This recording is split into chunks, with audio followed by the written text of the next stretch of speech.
Tapi kalau masih kecil tuh memang kita perlu upaya untuk itu. Nih, kita mau bicarakan. Bahkan kalau boleh dan kalau bisa ya, minat dan bakat ini berhubungan lah langsung dengan cita-citanya ya. Ya, harus segaris. Pertama ya kita kasih stimulus, kita kasih rangsangan dengan cara kita mungkin mengajak dia ke tempat orang berlomba. Sebetulnya stimulus itu juga bisa dimulai waktu kita masih hamil dia gitu. Stimulus yang diberikan sejak dalam kandungan itu besar loh kuasanya. Jadi kita mau bikin anak kita jadi apa sih sebenarnya? Kalau kita mau anak kita jadi tukang merumpilah pada saat anak kita sedang hamil. Makanya jadi kalau kita nggak mau anak kita jadi tukang rumpi, tukang gosip, pada saat hamil tolong jaga, jangan sampai kita lakukan hal-hal yang akan ditiru oleh dia dan akan jadi bakat dia.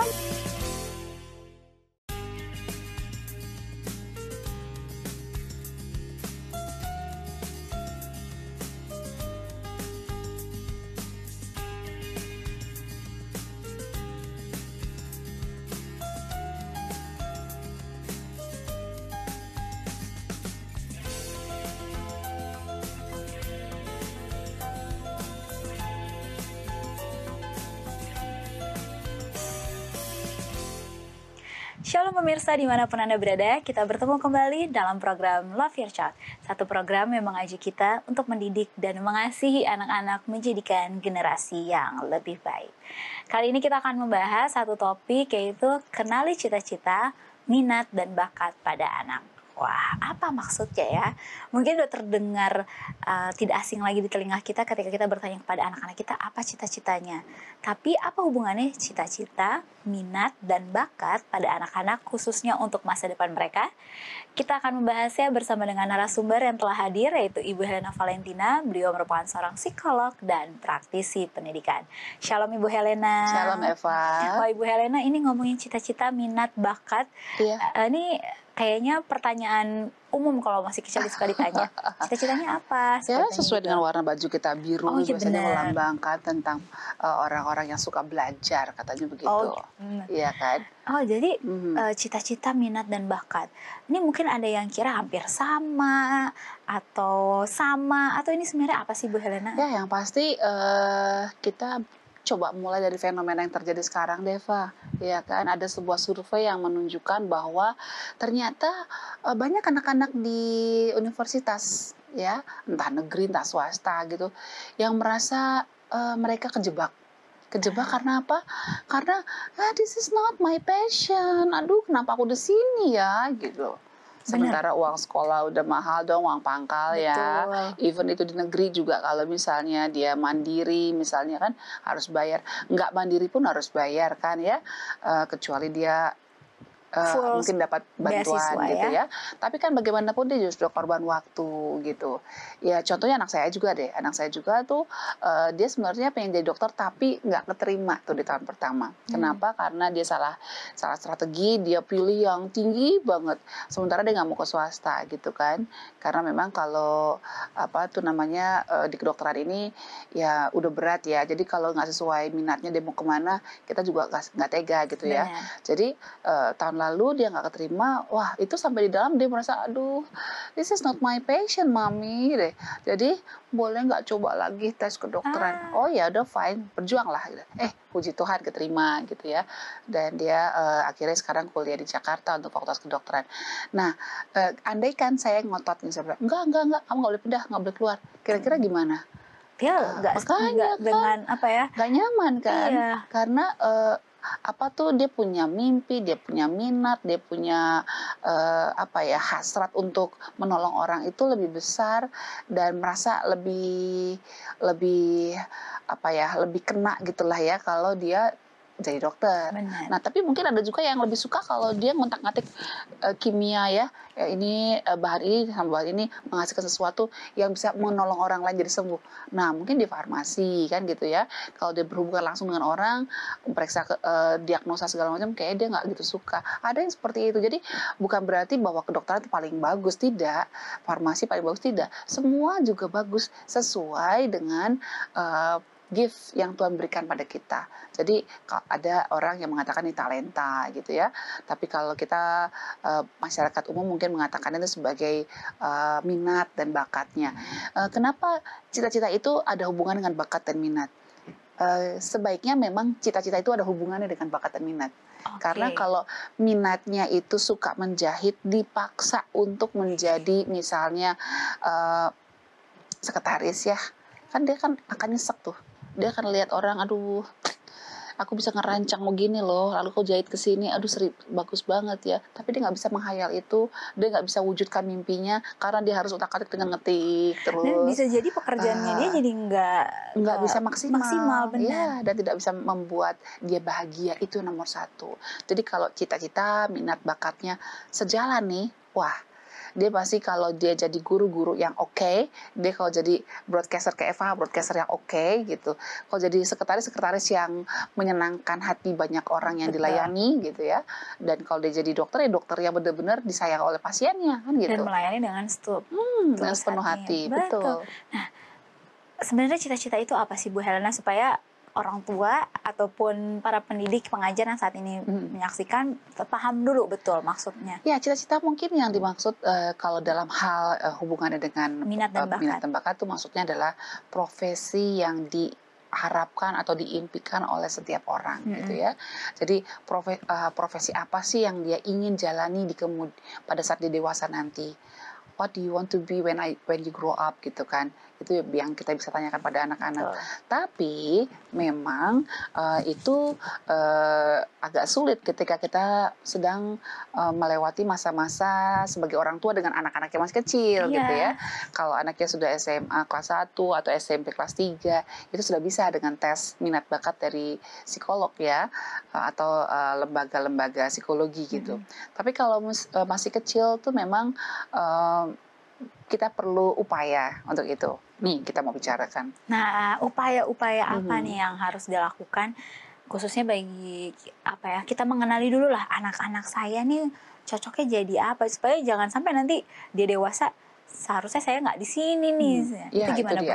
Jadi kayak Eva aja deh. Kalau Eva misalnya hobinya masak, terus sangat seneng deh kalau udah ketemu aroma masakan tuh langsung aduh gimana ya. Terus apalagi kalau Eva menciptakan masakan tertentu, ini sebenarnya gado-gado nih, tapi dia bikin campuran dengan salad yang ada bumbu tambahan apa gitu. Imajinasinya udah bisa ya kan, mungkin biasanya kan cuma kacang doang ya, saya mau kasih kacang mete sama almond gitu-gitu misalnya kan. Ketika orang makan kreasi masakan buatan Eva tuh, orang pada bilang, ih enak banget sih. Dan itu akhirnya membuat Eva tuh makin punya passion yang besar gitu. Sampai akhirnya mungkin Eva berpikir kok peminatnya makin banyak ya. Akhirnya buka restoran deh, kan gitu kan. Buka catering atau apa gitu. Dan Eva mengerjakannya walaupun harus bangun pagi-pagi bener gitu, nyiapin bumbu-bumbunya. Itu kayaknya kecil buat Eva. Nggak ada rasa beban gitu. Karena itu adalah minat Eva. Jadi ketika Eva menjalani profesi sebagai chef atau sebagai pengusaha kuliner, itu dengan dengan passion yang menggebu-gebu everyday. Jadi kayak menunggu pagi itu lama banget sih, cepet dong pagi aku pengen masak yang ini nih besok nih gitu. Ya kan, tapi kalau orang nggak suka masak, aduh masak lagi besok. Kayak mama saya tuh gak suka masak, artinya dia bisa masak tapi gak suka, hobinya bukan masak, dia hobinya adalah bercocok tanam. Jadi di rumah itu anggrek berbunga semua hijau gitu, bahkan pohon pisang tuh bisa buahnya sampai bawah gitu loh. Dia bisa entah pakai apaan tahu ya, perasaan pupuknya cuman kulit-kulit buah, kulit sayur yang udah ampas-ampasnya dibuang gitu aja kok, digali-gali itu aja kok bisa ya semuanya jadi hijau berbunga-bunga, buahnya berlimpah-limpah di rumah kami dulu gitu. Tapi kalau masak memang sorry to say, biasa aja deh kadang-kadang. Kalau boleh nggak ya kita beli makanan di luar gitu kan, karena cita rasanya tuh nggak seenak buatan tante saya gitu. Tante saya tuh lezat banget gitu. Ya itulah, bakat orang kan beda-beda ya. Nah dari situlah kita mau tahu anak kita ini minatnya kemana, bakatnya mana, supaya nanti dia di masa depan tahu dia memilih jurusan apa. Nah pemirsa, kita masih akan membahasnya, tetaplah bersama kami di Love Your Child.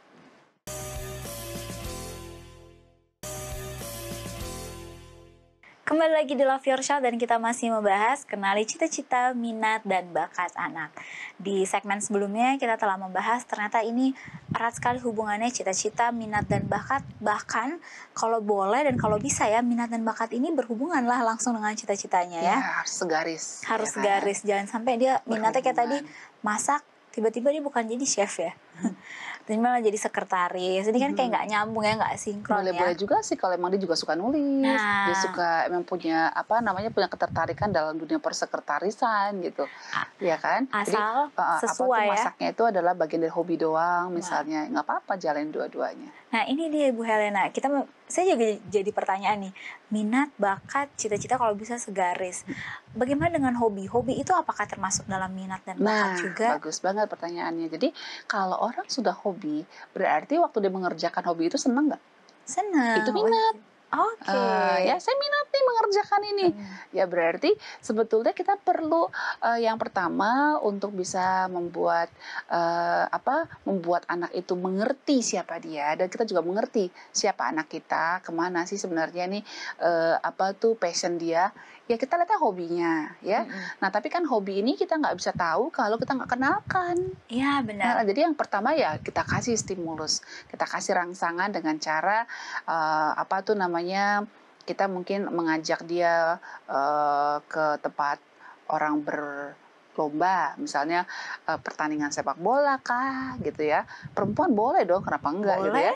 Terus pertandingan basket kah, atau badminton kah, atau lomba apa sih yang ada di sekitar kita gitu ya, yang ramah dengan anak tentunya ya, yang jangan tinju lah. Tapi tinju juga boleh juga, mungkin kalau lihat di TV, tapi ya kalau kita pingin, ada nggak di hati kita ketakutan nanti anak saya kok jadi petinju, nanti saya khawatir dia nanti nggak kuat karena dia fisiknya lemah misalnya gitu ya, janganlah dikenalkan. Betul. Ya sekedar tahu aja gitu. Tapi kalau kita lihat kayak dia orang suka bergerak gitu, boleh kita ajak keliling-keliling ke berbagai tontonan lomba gitu, atau juga musik gitu ya, kita konser musik yang ramah anak ya, misalnya ya kalau di gereja kan suka ada tuh talent show ya, gitu benar. ya, kegiatan-kegiatan di mana dia bisa melihat orang-orang bermain musik atau bernyanyi paduan suara.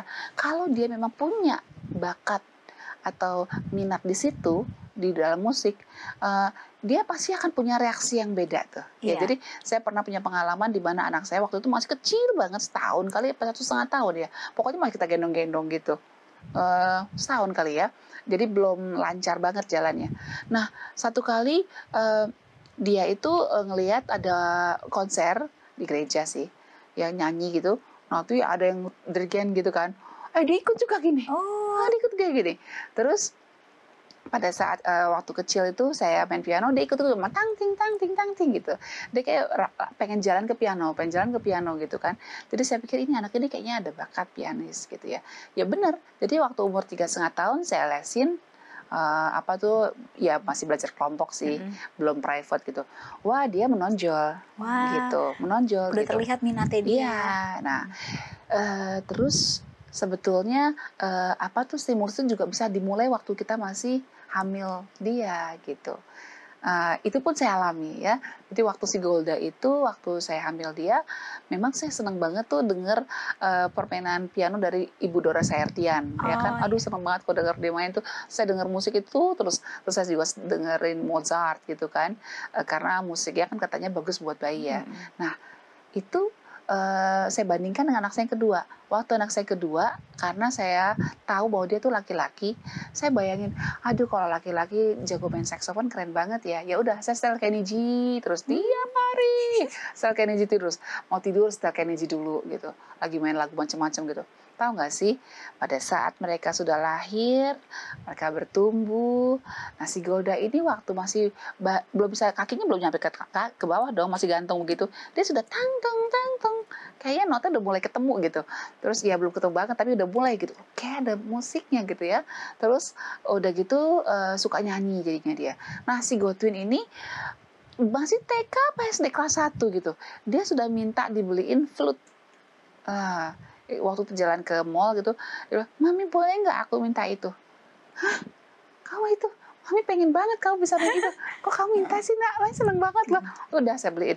Tapi waktu itu dia minta saksofon. Tapi karena saya udah cari guru lesnya bilang, "Bu, itu Kebesaran kebesaran ya Bu, antara badannya dengan saksofonnya, gedean saksofonnya Bu, jadi sebaiknya flute aja," gitu. Jadi dia bilang mau itu. Jadi pertama dia minta saksofon, tapi saya karena dilarang oleh itunya, saya akhirnya flute, mau dia. Dan dia main. Itu nggak ada yang ngajarin Eva, belum les sama sekali. Dia pegang, dia mainkan lagu Amazing Grace. Aneh kan? Aneh kan? Wah, Itu buat saya tuh keajaiban banget loh. Tapi memang waktu dia di dalam rahim saya setelin terus. itu salah satu Kenny G, cara ya. Kenny G, dan juga yang musik-musik flute itu loh. Kan kayaknya enak ya kalau lagu-lagu dengan flute itu kan, Miss Eva ya. Kayaknya tuh kayak apa ya, kebawa lah. Benar, ke bawah suasana ya. Santai dan akhirnya bisa tidur gitu, nyaman ya. Walaupun nih anak tendang-tendang tapi kita bisa tenang Lebih gitu. rileks, Iya gitu. benar. Nah itu pengaruh sampai sekarang, akhirnya yang satu suka main piano, satu suka main saksofon. Wah, ini mungkin bisa dicontoh juga para pemirsa nih. Ya, jadi stimulus itu bisa dirangsang sejak di dalam rahim gitu. Nah kemudian juga waktu saya masih hamil, memang saya kan narator di acara bola ya, di sebuah stasiun televisi swasta gitu. Jadi ya saya biasa nonton bola terus nih waktu hamil, ya kan, dua-duanya gitu. Jadi waktu hamil anak pertama, anak kedua sama. Saya masih bekerja sebagai narator bola. Jadi itu saya kenal semua pemain-pemain bola dunia gitu ya, dan saya tahu lah apa tuh Klub-klubnya segala ya macam klubnya, ya. dan juga apa sih cara-cara mereka bermain gitu. Nah, jadi pada saat lahir, ini sekarang kedua-duanya pemain bola ini. Baik Jadi yang cewek maupun yang iya, cowok ya, jadi Wah. yang cewek ini utusan dari kampusnya, dia anak kedokteran tapi yang jago main futsal. Nih kalau yang laki-laki jago main soccer gitu. Jadi ya boleh percaya boleh tidak bahwa memang stimulus yang diberikan sejak dalam kandungan itu besar loh kuasanya. Jadi kita mau bikin anak kita jadi apa sih sebenarnya? Kalau kita mau anak kita jadi tukang merumpilah pada saat anak kita sedang hamil. Makanya jadi kalau kita nggak mau anak kita tukang rumpi, tukang gosip, pada saat hamil tolong jaga, jangan sampai kita lakukan hal-hal yang akan ditiru oleh dia dan akan jadi bakat dia gitu. Nah, ini dia, jangan sampai apa ya, hal-hal yang tidak baik malah keluar daripada anak-anak kita, Iya. jadi minat mereka dan itu mempengaruhi masa depan mereka. Mhm. Ini menarik sekali karena saya juga merasakan stimulus itu gitu ya? ke anak saya. Saya suka ngomong kan, apapun gitu. yang seperti ini. Sekarang suka ngomong dia. Anak saya juga jadi suka ngobrol, dan kita sebagai orang tua nggak bisa diem, dia harus diajak ngobrol juga. Tapi ini benar salah satu dan mungkin bisa Tapi lebih enak dipraktekkan ngobrol juga. kan daripada Benar, didiem terus. daripada didiemin terus. Benar. Kita masih akan membahasnya, Bu Helena, gimana tipsnya nih langsung. Oke lah, kalau anak saya masih kecil, apa yang harus saya lakukan? Anak saya udah keburu besar nih, Bu Helena, apa yang harus Udah saya nggak dirahim lakukan? lagi. Udah nggak dirahim lagi, udah terlambat di stimulus. Apa yang harus saya lakukan? Pemirsa, tetaplah bersama kami di Love Your Child. Kembali lagi di Love Your Child dan kita masih membahas kenali cita-cita, minat, dan bakat anak. Oh, luar biasa sekali cerita dari Ibu Helena, dan ini bisa jadi tips juga nih, salah satunya memberikan stimulus kepada anak-anak kita sejak dari rahim. Kita mau jadikan anak kita seperti apa nih? Ya kan Ibu Helena? Tapi jadi pertanyaan, gimana kalau anak saya ini udah lahir, Bu Helena, udah nggak dirahim lagi? Mungkin anaknya kayak saya punya anak masih kecil, masih ya balita lah. Apa yang harus saya lakukan? Ya, yang paling utama adalah tetap kasih stimulus. Tetap kasih stimulus, dan orang tua kan pasti tahu ya, ini anak ini sebenarnya punya kemampuan berpikir seperti apa. Apalagi kalau mungkin sejak kecil sudah dites IQ-nya misalnya ya sudah ada hasil tes IQ dari psikolognya misalnya. Wah, anak saya termasuk kelompok di atas rata-rata atau superior atau sangat superior gitu ya. Jadi ya pengalaman saya lagi aja ya kan. Kalau lebih pengalaman lebih enak ngobrolnya ya. Jadi pada saat saya tahu bahwa hasil tes anak saya sekian, ya kan, lalu saya berpikir sayang ya kalau ini nggak dimanfaatkan. Saya tahu saat waktu saya mengasuh dia sebagai balita, saya tahu bahwa saat itu kayaknya dokter-dokter yang punya hati jarang deh. Maksudnya perlu diperbanyak gitu. Kebanyakan dokter yang saya temui adalah dokter yang doyan banget ngasih obat segambreng-gambreng gitu loh. Padahal nggak semuanya sebenarnya dipakai gitu ya. Saya rindu sekali dokter-dokter yang baik, yang tulus itu lebih banyak lagi. saya banyak menemukan juga dokter yang baik gitu loh. Dan tapi yang kayak begini nih nggak ada di mana-mana gitu.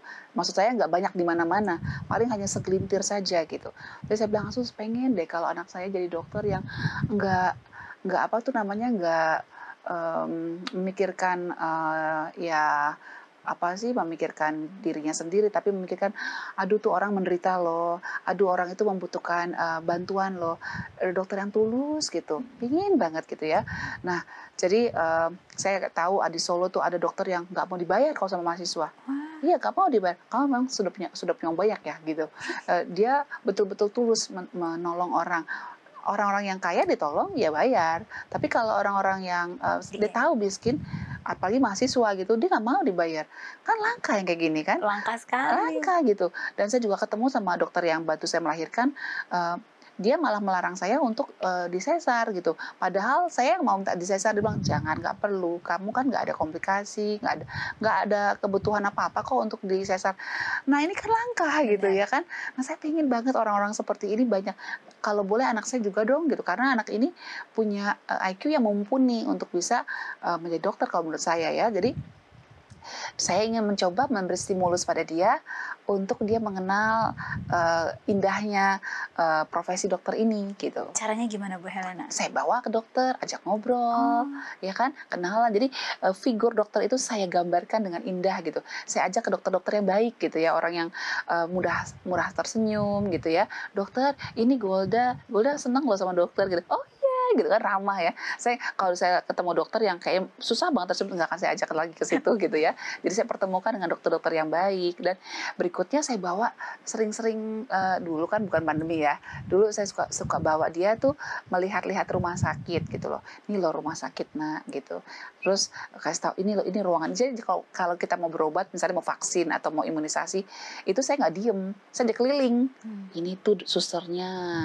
Ini kamu tahu nggak? Ini dokter mata. Ini dokter ini gitu kan keliling-keliling. Kamu tahu nggak sih dokter ini punya jasa besar loh menyelamatkan nyawa orang. Lihat itu tuh gambarnya tuh. Nah, gitu kan.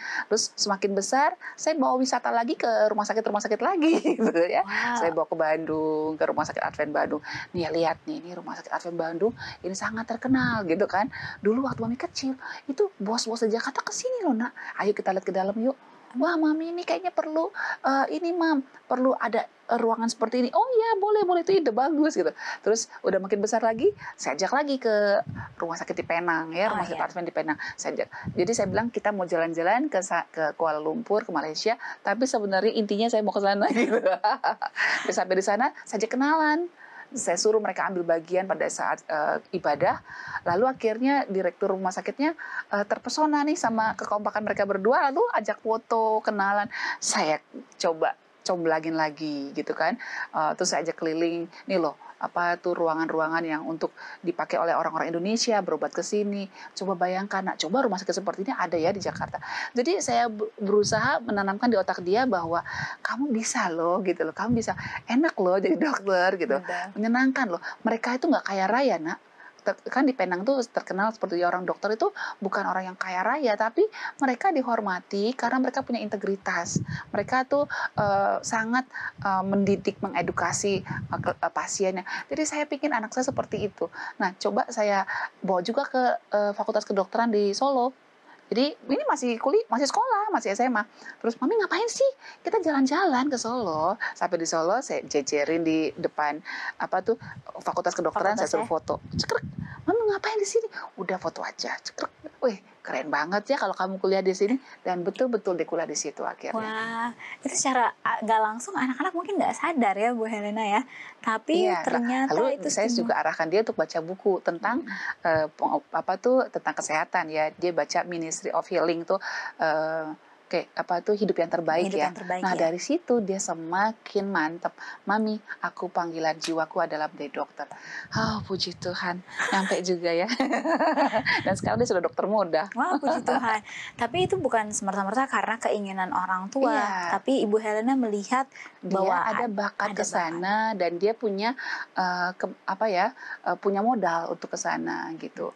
Kalau saya tahu bahwa dia suka mungkin suka apa ya, sangat atletis banget gitu, mungkin saya akan arahkan ke apa yang lain gitu ya kan, Benar. ke profesi yang lain. Itu pun saya perkenalkan loh, saya tidak haruskan. Jadi ketika akhirnya dia mau memilih jurusan, "Mami aku pilih apa?" "Terserah kamu," gitu. Tapi kan sudah ada tuh rekornya sejak kecil. Benar, dan ini juga nih yang bisa jadi apa Iya ya, kan? inspirasi buat para orang tua. Nah, itu kalau anak-anaknya masih kecil, Mhm. gimana nih kalau anaknya udah kayak tahapan SMA Iya, ketika mereka udah mau mahasiswa? kalau masih, udah SMA memang sih, sebaiknya kita perkenalkan juga kan, belum sempat ya promosi dari Iya, kecil ya, udah SMA ya nggak apa-apa belum terlambat, kita bisa perkenalkan dengan, apa sih, berbagai macam profesi yang ada saat ini. Tapi juga ceritakan juga, profesi ini, akan membuat kamu, apa sih namanya, eee, apa, bekerja sampai usia berapa. Contoh kayak olahragawan, oke, kamu bisa loh punya mhm, punya kesempatan ke luar negeri kalau jadi juara, tapi kamu akan berhenti di titik ini, di usia mungkin 30, 35 gitu, sampai di sini kamu harus berhenti karena apa, akan ada yang baru lagi, yang muda. Sementara kalau profesi, misalnya hakim kah, pengacara kah, atau pendeta kah, atau apalagi ya yang, sifat profesional gitu, misalnya psikolog atau dokter atau apalagi arsitek kah, notaris, itu lebih long life, lebih lama kan gitu betul. ya. Nah kalau profesi yang lain lagi berhenti sampai usia 55 dan seterusnya, itu perlu dijelaskan. Ya, kita orang tua harus lebih tahu dong, belajarlah gitu ya, cari tahu tentang berbagai aneka profesi yang ada saat ini. Karena memang tawaran profesi saat ini, Banyak sekali, berlimpah benar. banget ya, berlimpah sekali sampai bingung gitu loh ya. Iya, dan kita mau Heeh. supaya anak kita diarahkan sesuai dengan minat bakatnya, bukan sesuai dengan keinginan orang Iya, tua. tapi yang paling utama juga sih kalau menurut saya, selain kita, mengarahkan dalam arti memperkenalkan ya Iya, berbagai profesi dan juga keuntungannya buat dia. bukan memaksakan ya, Bu, ya memang Heeh, ya. mempromosikan Iya. ya kan, kalau memaksakan harus, nggak mau tahu, harus sini kan gitu kan, itu ngeri banget deh karena Iya. apalagi kedokteran. Kalau anak saya bilang begini, "Mami tolong sampaikan kepada semua orang, kepada murid-murid Mami, kalau memang dia nggak punya passion di kedokteran jangan masuk fakultas kedokteran." Karena teman-temannya pada berguguran kan, karena harus belajar sampai tengah malam dan sebagainya, berguguran Benar, akhirnya DO DO DO, kasihan kan, waktu terbuang dan nggak ada yang bisa kita pakai gitu. betul. Nah itu jadi harus benar-benar dari hati dia. Emang dia punya misi gitu loh. Dari hati dia untuk menolong orang kah atau untuk berbuat sesuatu untuk masa depan. Nah, jadi selain stimulus kalau buat anak-anak yang sudah telanjur SMA seperti itu, kenalkan dengan profesi dan juga ajak ngobrol. Apa sih sebenarnya impian kamu yang terbesar?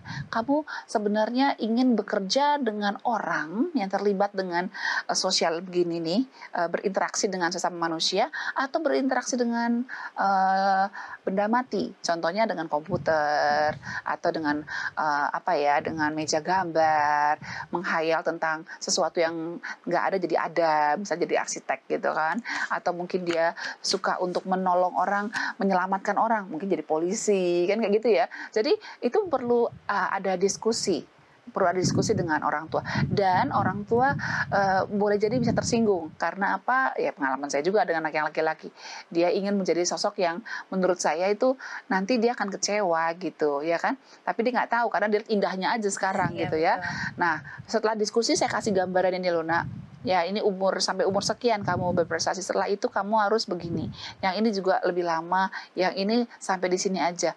Cuman booming doang gitu, misalnya ada pekerjaan seni gitu kan, masih cantik masih laku nih, ya lama-lama Setelah kan itu kita nggak, iya, setelah itu kan gitu kan, siap nggak untuk itu. Nah, ada orang yang siap ya udah sambil dia populer dia akan investasi misalnya gitu kan. Nah itu harus strateginya nak, supaya kamu jangan sampai nanti menyesal gitu. Nah itu kadang-kadang namanya anak muda kalau remaja itu suka nyerang orang tua kan, "Mami nggak tahu apa-apa, mami iya, bukan orang zaman sekarang." beda sama Ya zaman kan? dulu gitu. Kayak gitu. Jangan tersinggung. Tapi santai aja. Ya sudah nggak apa-apa, itu pilihan kamu. Tapi ini contohnya orang yang berhasil. Kasih tahu. ini contohnya dari bidang ini yang berhasil seperti ini, yang gagal seperti ini. Kamu siap tidak? Gitu.